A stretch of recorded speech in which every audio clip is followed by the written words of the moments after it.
I just always thought it would be really neat to have a golf course. We were growing sod, so I had a background in growing grass. I had a neighbor of mine. He had asked me if he could go on the sod farm and hit golf balls on Saturday afternoon.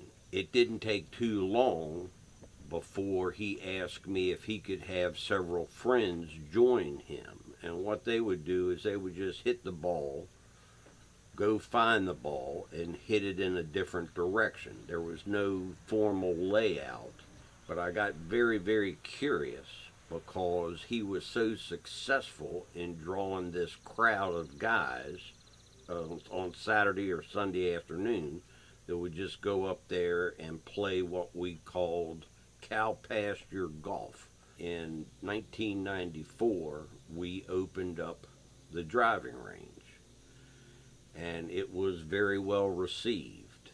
And they encouraged me to put in a short 9-hole par 3 course where all the holes would be 100 yards or less. Apparently, they were all having trouble with what is referred to as the short game when they were playing golf on a regulation length course.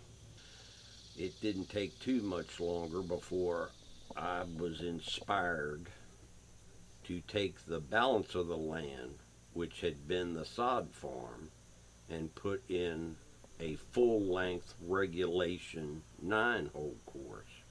And we have been operating it as 2 independent golf courses plus the driving range ever since that time.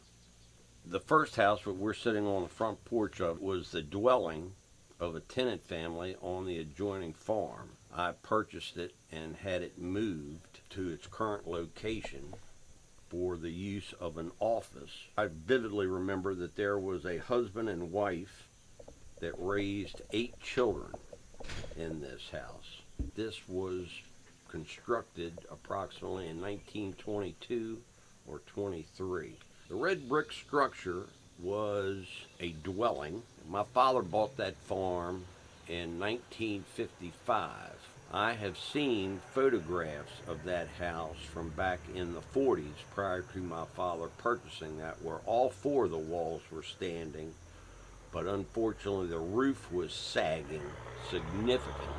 Miss Elsie Cox was born in that house.